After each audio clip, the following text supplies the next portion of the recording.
오늘 우리에게 주시는 하나님의 귀한 말씀은 신약성경 에베소서 5장 10절에서 21절까지의 말씀입니다. 우리 한 절씩 돌아가면서 교독하도록 하겠습니다. 주를 기쁘시게 할 것이 무엇인가 시험하여 보라. 너희는 열매 없는 어둠의 일에 참여하지 말고 도리어 책망하라. 그들이 은밀히 행하는 것들은 말하기도 부끄러운 것들이라. 그러나 책망을 받는 모든 것은 빛으로 말미암아 드러나는 것마다 빛이니라. 그러므로 이르시기를 잠자는 자여 깨어서 죽은 자들 가운데서 일어나라. 그리스도께서 너에게 비추이시리라 하셨느니라. 그런즉 너희가 어떻게 행할지를 자세히 주의하여 지혜 없는 자 같이 하지 말고 오직 지혜 있는 자 같이 하여 세월을 아끼라. 때가 악하니라. 그러므로 어리석은 자가 되지 말고 오직 주의 뜻이 무엇인가 이해하라. 술 취하지 말라. 이는 방탕한 것이니 오직 성령으로 충만함을 받으라. 시와 찬송과 신령한 노래들로 서로 화답하며 너희의 마음으로 주께 노래하며 찬송하며 범사의 우리 주 예수 그리스도의 이름으로 항상 아버지 하나님께 감사하며 그리스도를 경외함으로 피차 복종하라. 아멘. 아멘. 에베소 5장 전체는 한마디로 이야기하면 그리스도 안에서의 영적인 생활이 전체 주제입니다. 그리스도 안에서의 영적인 생활. 15절에 기록된 말씀처럼 우리가 어떻게 행할 것을 자세히 주의해서 가르쳐 권면해 주는 말씀이 에베소 5장의 말씀입니다. 우리가 어떻게 살아야 할까? 여러분, 우리가 어떻게 살아야 합니까? 1절 말씀 우리 같이 한번 보겠습니다. 자, 첫 번째 말씀 보겠습니다. 10절 말씀입니다. 주를 기쁘시게 할 것이 무엇인가 시험하여 보라. 첫 번째, 우리가 어떻게 살아야 하는가? 주를 기쁘시게 하는 삶을 살아야 한다는 것입니다. 주를 기쁘시게 하는 삶. 주를 기쁘시게 하는 삶을 사는 것이 그리스도인의 삶입니다. 우리 신앙인들의 최고의 목표이며 그렇게 사는 사람들이 하나님의 자녀입니다. 모든 삶의 첫 관심사가 하나님을 기쁘시게 하는 것이냐, 여기에 집중하는 것이 하나님의 자녀들, 그리스도인의 삶입니다. 우리가 처음 연애를 하고 사랑을 할 때 첫 관심사가 무엇이었습니까? 사랑하는 연인을 어떻게 기쁘게 해줄까 하는 것이 첫 관심사 아니었습니까? 아닌 사람도 있겠지만 대부분은 첫 관심사가 어떻게 하면 우리가 사랑하는 사람을 기쁘게 해줄 것인가, 여기에 관심이 집중되었을 것입니다. 그 정신이 영원해야 할 텐데 문제는 빨리 끝나고 만 것이 문제죠. 그리스도의 자녀, 하나님의 자녀들은 우리가 어떻게 하나님을 기쁘시게 할 것인가, 여기에 첫 번째 관심사를 갖는 사람들입니다. 11절 말씀 보겠습니다. 너희는 열매 없는 어둠의 일에 참여하지 말고 도리어 책망하라. 열매가 없는 삶, 이 삶을 책망하라는 거죠. 꾸짖으라는 겁니다. 그리고 열매 있는 삶, 다른 말로 얘기하면 하나님이 기뻐하시는 삶을 살아가라라고 하는 이야기입니다. 12절, 세상에 속한 사람들이죠. 그들이 은밀히 행하는 것들은 말하기도 부끄러운 것들이라. 당시 항구 도시였던 에베소, 코린도에서 은밀히 행하는 일들, 그 일들은 거의 다 악한 것들이었죠. 우상 숭배, 또 매춘, 동성애, 이런 모든 악한 것들, 한마디로 전부 말하기도 부끄러운 것들 뿐이죠.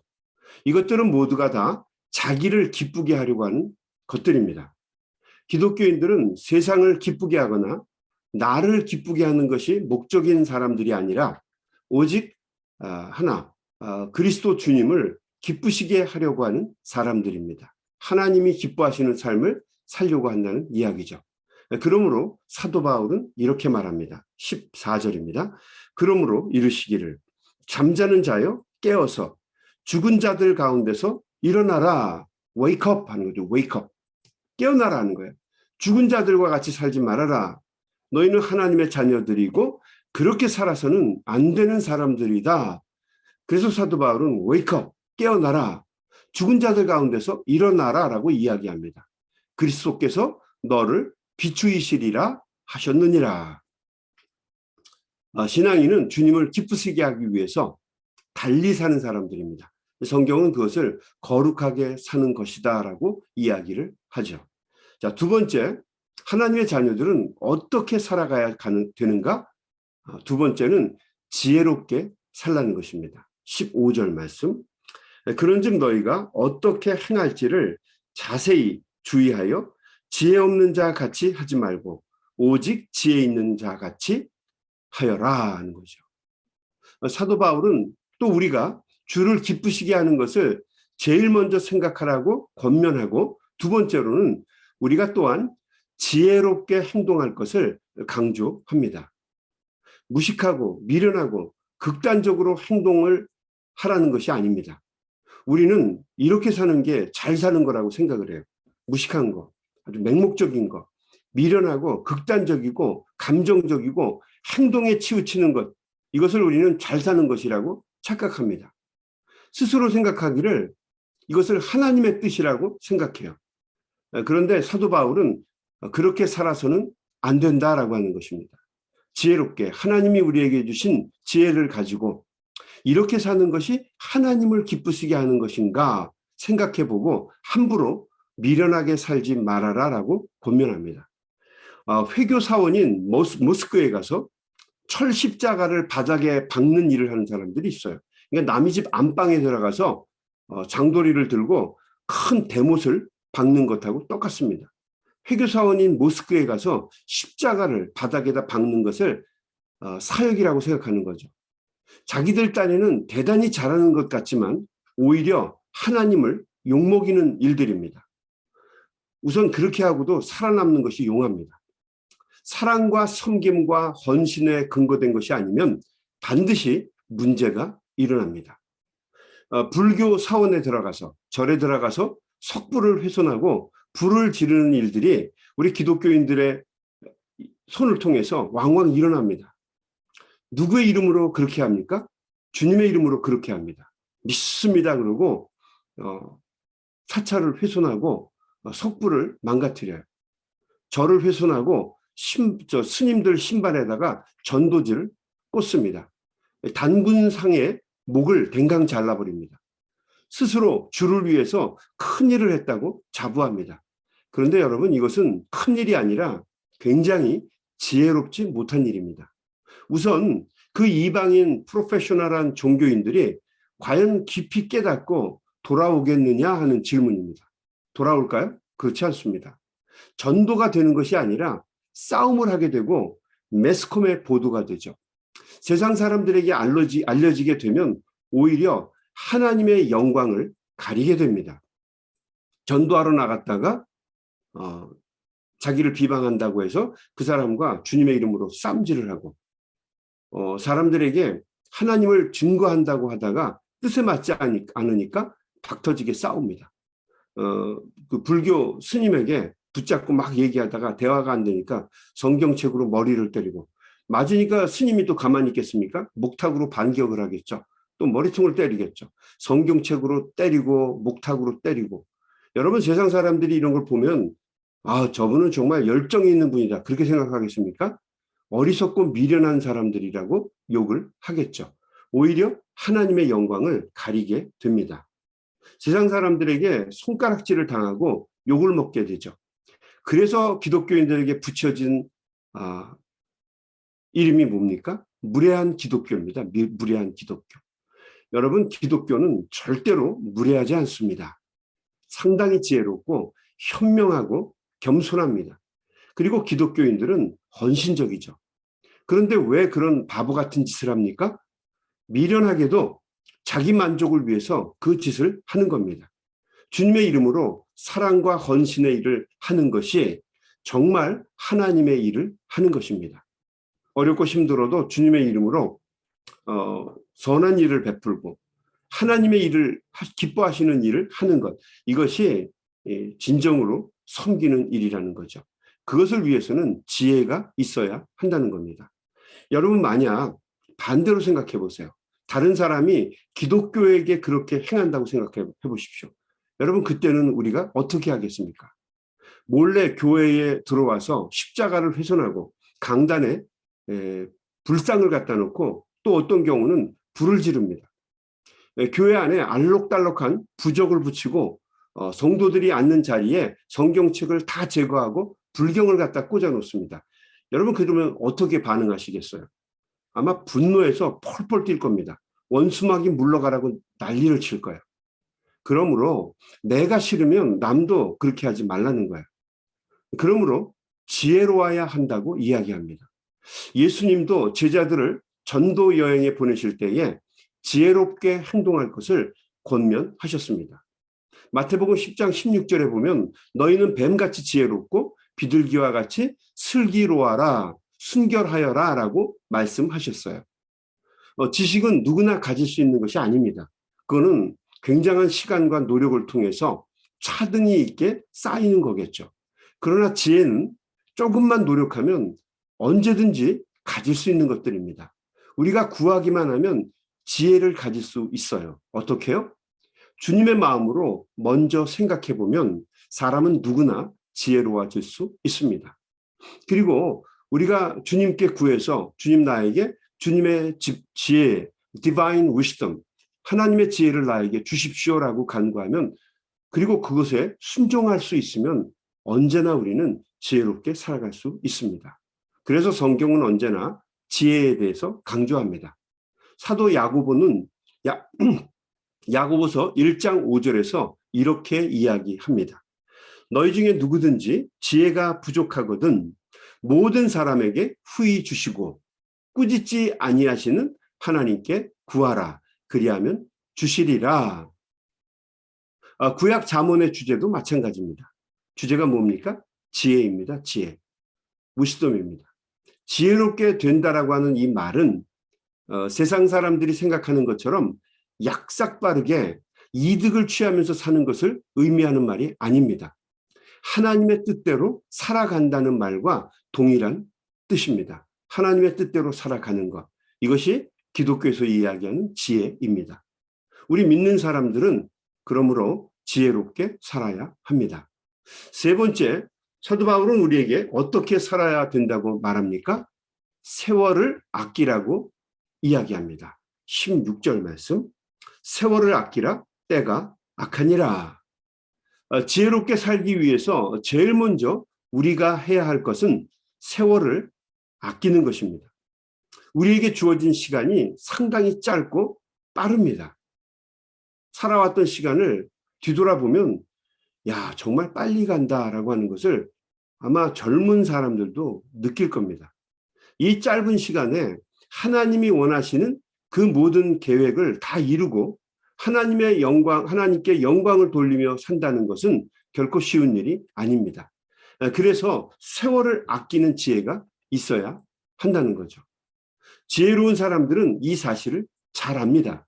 그래서 지혜로운 사람은 세월을 아낍니다.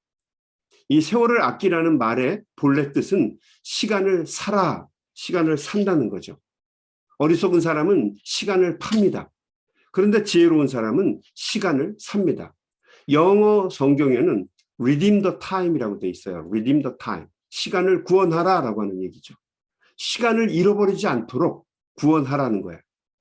여러분, 신앙인으로 주님의 제자로서 우리가 한 영혼, 한 사람이라도 더 소중하게 여길 수 있어야 하는데 그렇게 하지 못한 안타까운 시간들을 구원하라는 거예요. 쉽게 얘기하면 시간을 아끼라는 겁니다.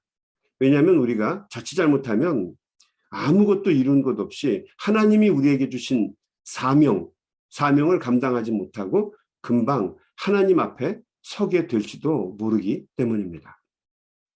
다음번에 올 때는 우리 교회 같이 가요. 우리 이런 말 사람들에게 전도하면서 자주 하죠. 다음에는 꼭 같이 신앙생활해요.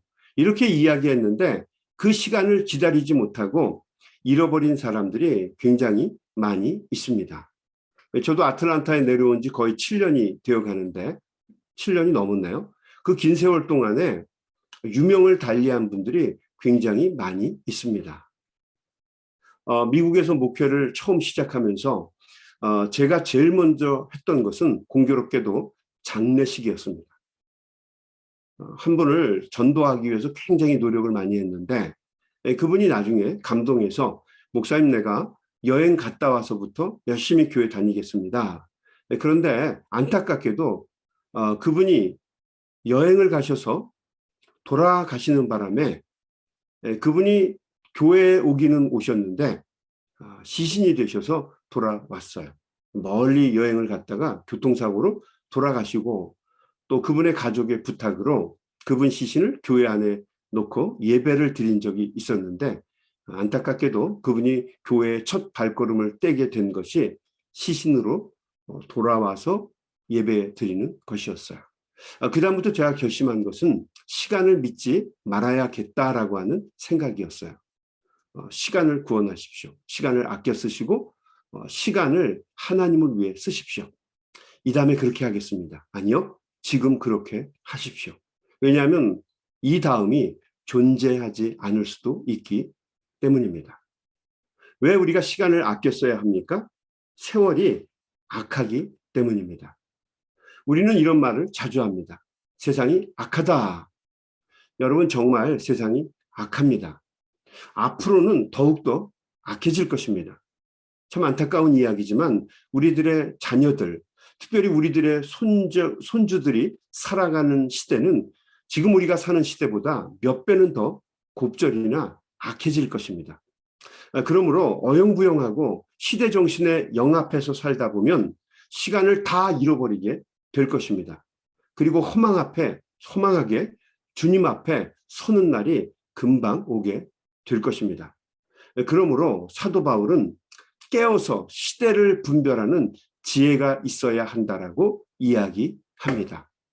자, 네 번째로 오직 주님의 뜻이 무엇인지 이해하라는 말씀입니다. 어떻게 살아야 할 것인가? 오직 주님의 뜻이 무엇인지 이해하라라고 하는 겁니다. 17절 말씀. 그러므로 어리석은 자가 되지 말고 오직 주의 뜻이 무엇인가 이해하여라. 이 말씀은 세월을 아끼라는 말씀에 연결된 말씀입니다. 그러므로 어리석은 자가 되지 말고 오직 주의 뜻이 무엇인가 이해하라. 세월을 아낄 때만 주의 뜻을 이해할 수가 있죠. 주의 뜻을 잘 이해해서 시간을 허비하지 않도록 노력하라는 말씀입니다. 하나님의 뜻을 잘 이해해서 하나님의 뜻에 먼저 우선순위를 두고 살아야만 합니다. 하나님이 무엇을 좋아하시는지 알아야 합니다. 하나님이 나를 통해서 어떤 일을 살기를 원하시는지, 어떤 인생을 살기를 원하시는지 우리가 한번 깊이 생각해 보아야 합니다. 우리가 설교를 듣고 성경 공부를 열심히 하는 이유가 무엇입니까? To know God, 하나님을 알려고 하는 것입니다. 하나님의 뜻을 이해하기 위한 것이에요. 우리가 9월 18일 주간부터 또 성경 공부를 가을 학기를 시작하려고 하는데 여러분 열심히 배울 수 있게 되기를 바랍니다. 이 공부라고 하는 것은 두말할 필요가 없이 언제나 어렵습니다. 최대한 재미있게 가능하면 이해하기 쉽게 가르치려고 여러분 노력할 테니까 이번에 많이 참여해 주시기 바랍니다. 하나님을 알기 위해서, 이해하기 위해서 우리가 성경 공부를 하는 거죠. 주의 뜻대로 살려고 하면 먼저 주님을 알아야만 합니다. 그래야 주님이 원하시는 삶을 살아갈 수 있다는 거죠. 자, 그리고 마지막 다섯 번째로 성령의 충만함을 받으라는 것입니다. 그래야 하나님이 기뻐하시는 삶을 살아갈 수 있습니다. 성령의 충만하심을 받아라라고 하는 겁니다. 18절 말씀 같이 보겠습니다. 술 취하지 말라. 이는 방탕한 것이니 오직 성령으로 충만함을 받으라. 교회의 가장 대표적인 교부였던 어거스틴이 회심에 이르게 했던, 어거스틴이 회심할 수 있도록 도왔던 구절의 말씀입니다. 술 취하는 것이나 성령에 취하는 것이나 공통점이 있습니다. 둘 다 제정신이 아닙니다. 차이가 있다면 술에 취하면 사탄이 지배하는 삶을 살고, 성령에 취하면 주님이 지배하는 삶을 살게 됩니다. 둘 다 제정신이 아닌데, 술에 취하게 되면 세상이 기뻐하고 사탄이 기뻐하는 삶을 살게 되고, 성령에 취하게 되면 하나님이 기뻐하시는 삶, 주님이 기뻐하시는 삶을 살게 됩니다. 그러므로 사도 바울은 성령에 취하라고 말합니다. 성령에 취하면 놀랍게도 능력이 생깁니다. 내가 할 수 없는, 내 능력만으로는 감당할 수 없는 그런 것들을 잘 감당할 수 있도록 하나님이 내게 주시는 능력이 생깁니다. 주님의 힘이 내 힘이 됩니다. 성령이 충만하면 우리가 할 수 없는 놀라운 것들을 우리는 놀랍게도 하게 됩니다. 그러므로 성령 충만을 위해서 늘 기도하는 것입니다. 성령에 충만하여야만 하나님이 기뻐하시는 일을 살아갈 수 있습니다. 자신의 힘으로는 못하는 것들, 우리의 논리와 생각과 마음으로는 절대로 감당할 수 없는 것들이 세상에 너무도 많습니다.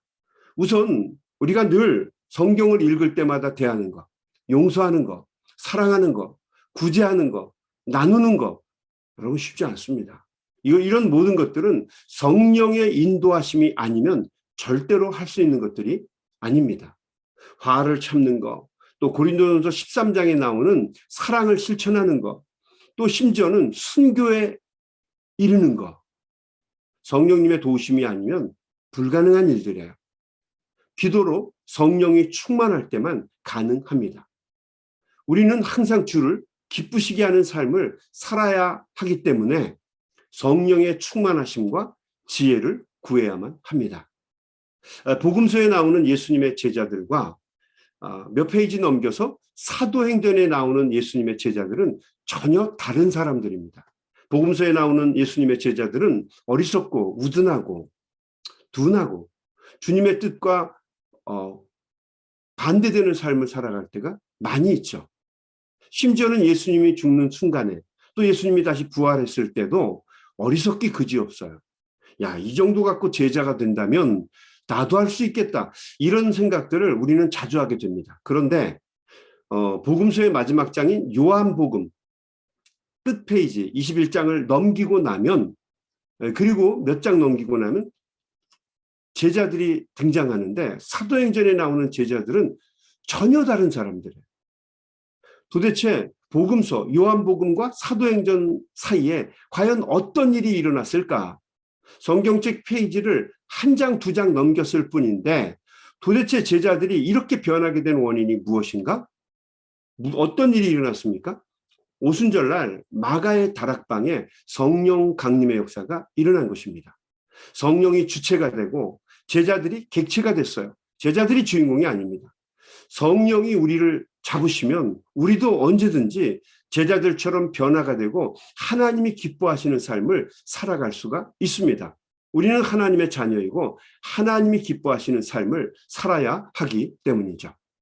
여러분, 오늘도 아침에 간절한 마음으로 하나님 앞에 기도할 때에 성령의 충만한 역사가 우리 소명의 가족들에게 임하시기를 주님의 이름으로 축원합니다.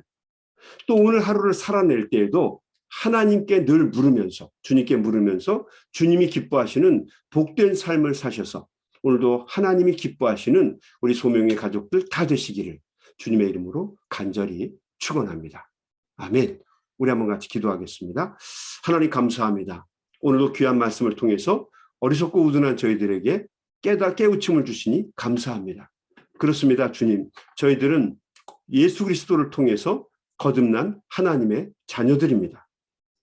하나님께 속한 하나님의 자녀들은 하나님이 기뻐하시는 삶을 살아야만 합니다. 오늘 사도 바울이 에베소서 5장 말씀을 통해서 우리에게 주신 그 귀한 말씀을 다시 한번 마음에 되새기게 하시고, 오늘도 하루도 하나님이 기뻐하시는 복된 삶을 살아갈 수 있도록 도와주시옵소서. 특별히 우리가 간절한 마음으로 합심해서 기도할 때에 오순절날 마가의 다락방에 임했던 뜨거운 성령의 역사가 오늘 이 아침에도 우리 귀한 종들에게 임하게 하시고 우리의 입술에 성령의 검을 주시고 또 능력을 주시고 권세를 주셔서 구하고 찾고 두드릴 때에 하나님이 주시는 놀라운 은혜를 경험하는 귀한 아침이 될 수 있도록 도와 주시옵소서. 예수님의 이름으로 간절히 기도드리옵나이다. 아멘. 우리 다 같이 합심해서 통성으로 기도하면서 세상으로 나아가겠습니다. 소리내서 기도합니다.